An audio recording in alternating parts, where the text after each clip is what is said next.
નમસ્કાર મિત્રો, હું તમને મારા વિશે જણાવું. કોલેજના છોકરાઓ મને જોઈને મરી જતા હતા અને આજે પણ ઘણા છોકરાઓ મને પુરુષો મારા માટે પોતાનો જીવ આપવા તૈયાર છે.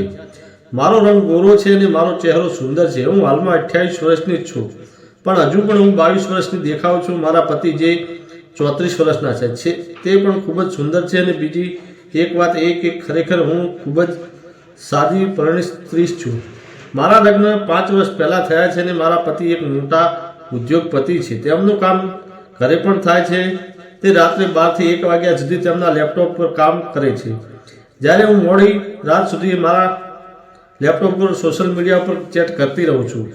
બાય ધ વે, મેં મારી પ્રોફાઇલમાં મોટા ભાગે છોકરીઓ ઉમેરી છે અને હું તેમની સાથે પ્રેમ વિશે વાત કરીને મારી જાતને થોડી હળવાશ આપું છું. મારા પતિને પ્રેમ ખૂબ ગમે છે. શરૂઆતમાં તેનાથી કોઈ પણ સમસ્યા ન હતી, પણ મને શાંતિથી પણ જરૂર છે. જ્યારે હું મારા પતિને આ વિશે કહું છું ત્યારે જો તેઓ આમ કરે તો પણ થોડા સમયમાં થાકી જાય છે. તો મને ખબર નથી કે કંઈક થાય છે કે નહીં. હું ખુશ નથી. મને વધુ પ્રેમની જરૂર છે. તેથી હું મારા પોતાના હાથે મારી જાતને ખુશ કરું છું. પણ જે ખુશી મને મળવી જોઈતી હતી તે મને લગ્નના 1 વર્ષ માટે જ મળી. મને ચિંતા થવા લાગી અને હું મારા પતિનું અફેર કે છે કદાચ મને શંકા છે, કારણ કે જો કોઈ વ્યક્તિ આટલી સુંદર પતિને યોગ્ય રીતે પ્રેમ ન કરતો હોય તો તમે વિચારી શકો છો કે કાં તો મૂર્ખ છે અથવા તેનું કોઈ સાથે અફેર છે. હું વાત પર આવું. હું મારા પતિનો જોબ વારવાર બહાર જવાનો હતો, ક્યારેય બોમ્બે, ક્યારેય દિલ્હી અને ક્યારેક વિદેશ. મહિનામાં 10 થી 15 દિવસમાં પ્રવાસ થતો. જે વાત તમે સતત પરેશાન કરે છે તે ખૂબ જ ભાવનાત્મક વાતાવરણથી શરૂ થાય છે. એકવાર તે જયપુર ગયો અને રસ્તામાં તેને બસ અકસ્માત મળ્યો. આ સમાચાર આપતા તેનો મિત્ર આવ્યો. હું બાથરૂમમાં સ્નાન કરી રહી હતી. ભાભીનો અવાજ સાંભળ્યો. તેણે કહ્યું, તમે ક્યાં છો? મેં કહ્યું કે હું બાથરૂમમાં છું. તેના અવાજમાં ખૂબ ડર અને પીડા હતી. તે ડરી રહ્યો હતો. મેં કહ્યું, શું થયું? મેં બાથરૂમમાંથી જ કહ્યું. તેણે કહ્યું, તમારા પતિનો ફોન આવ્યો? મેં કહ્યું, નહીં. કે શું થયું? મને જલ્દી કહો.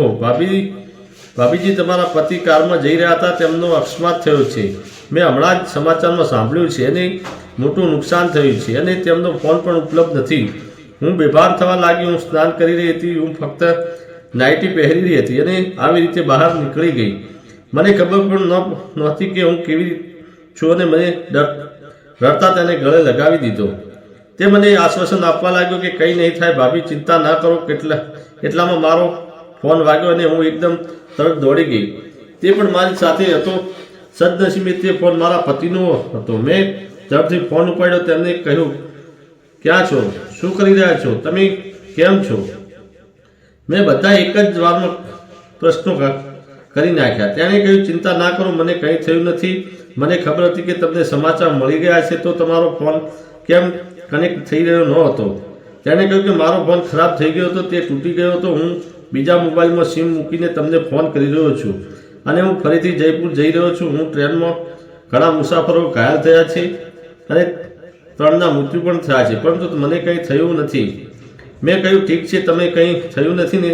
મને તમારા મિત્રએ કહ્યું અને હું ફરીથી રડવા લાગી અને તે દરમિયાન ફોન ડિસ્કનેક્ટ થઈ ગયો.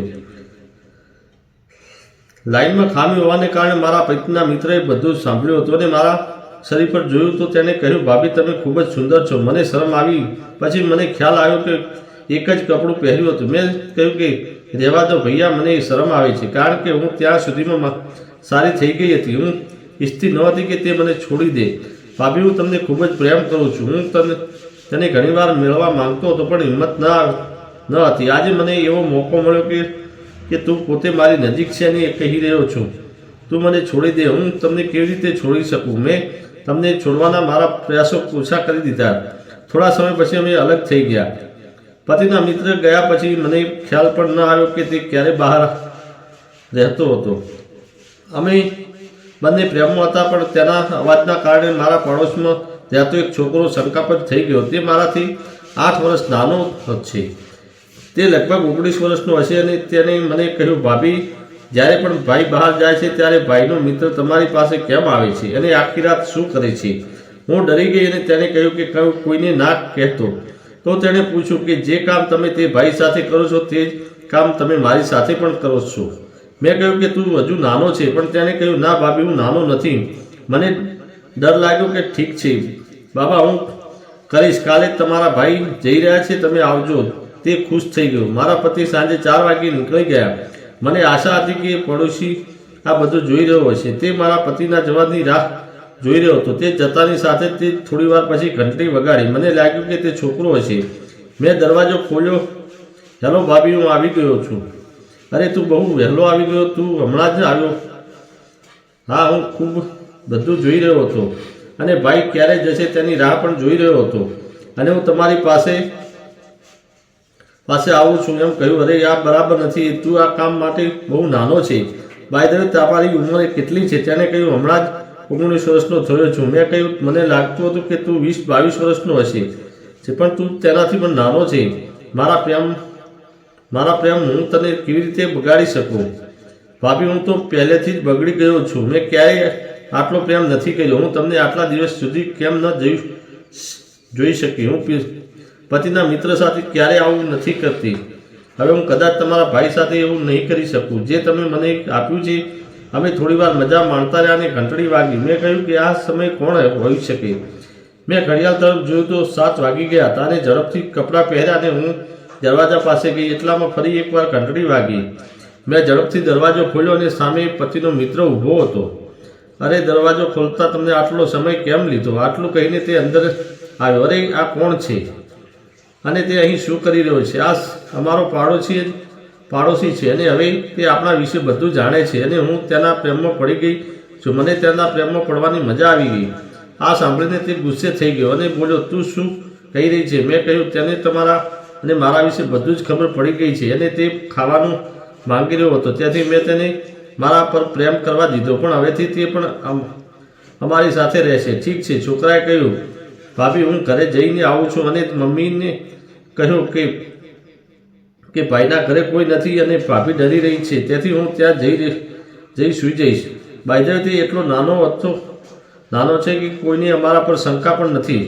મેં કહ્યું, ઠીક છે. લગભગ અડધા કલાક પછી તે પાછો આવ્યો અને સોફા પર બેઠો. રાતના લગભગ 9 વાગ્યા હતા. મારા પતિનો ફોન આવ્યો અને પૂછ્યું, શું કરો છો? મેં કહ્યું, કંઈ નહીં, હું તો બસ ટીવી જોઈ રહી હતી. તેને કહ્યું કે ગઈકાલે તું જે ફિલ્મ લઈને આવ્યો હતો ને તે ફિલ્મ જોઈ રહી છું. તેણે કહ્યું, ઠીક છે. મેં કહ્યું કે બાય ધ વે, તમે ક્યારે આવી રહ્યા છો? તેમણે કહ્યું, આ પછી મારે લંડન જવું પડશે. તો શું હું અહીંથી નીકળી જાઉં? તો હું 7 દિવસ પાછો આવીશ. મેં કહ્યું, ઠીક છે, તે આવી શકે છે, પણ તમે મારા માટે શું ભેટ લાવશો? તેણે કહ્યું, પ્રિય, તું જે કંઈ કહે તે. મેં કહ્યું, જે કંઈ સારું છે તે. મને ફોન ડિસ્કનેક્ટ થઈ ગયો. મેં પતિના મિત્ર અને છોકરાને કહ્યું કે આવીને મજા કરો. તે હજુ 7 દિવસ બહાર રહેશે, કારણ કે તે ખુશ હોય છે કે ન હોય. જ્યારે તે મારી પાસે આવશે ત્યારે આપણે ઉજવણી કરીશું. ચાલો અંદર જઈને. હવે આપણે થાકી ગયા હતા અને સૂઈ ગયા અને સવારે લગભગ 7 વાગે ઉઠ્યા. મેં બંનેને જગાડ્યા અને અમે બધા ઊભા થયા અને ફ્રેશ થવા લાગ્યા. અમે ફરીથી સ્નાન કર્યું અને બહાર આવ્યા અને ખાવાનું વગેરેનો ઓર્ડર આપ્યો, કારણ કે ખૂબ જ થાકી ગઈ હતી. અમે સાથે બેઠા અને નાસ્તો કર્યો અને છોકરાએ કહ્યું, ભાભી, હું ઘરે જાઉં છું, જેથી કોઈ સમસ્યા ન થાય અને હું જરૂરી વસ્તુઓ પણ લાવીશ. મેં કહ્યું, ઠીક છે, પણ મિત્રએ કહ્યું, તું અહીં જ રહે. હવે છોકરો 7 દિવસ માટે દરરોજ જશે અને જે કંઈ જરૂરી વસ્તુ હશે તે લાવશે. તેને કોઈ સમસ્યા ન હતી, તેથી મેં તેને મજા આવી ગઈ. પછી અમે દરરોજ આ રીતે જીવવા લાગ્યા અને 7 દિવસ ક્યારે પસાર થઈ ગયા તેનો અમને ખ્યાલ પણ ન રહ્યો. તો મિત્રો, તમને આ વિડીયો ગમ્યો હોય તો કૃપયા કરીને તેને લાઈક કરો અને મારા મિત્રો સાથે શેર કરો અને અમારી ચેનલને સબસ્ક્રાઈબ કરવાનું ભૂલશો નહીં. ધન્યવાદ.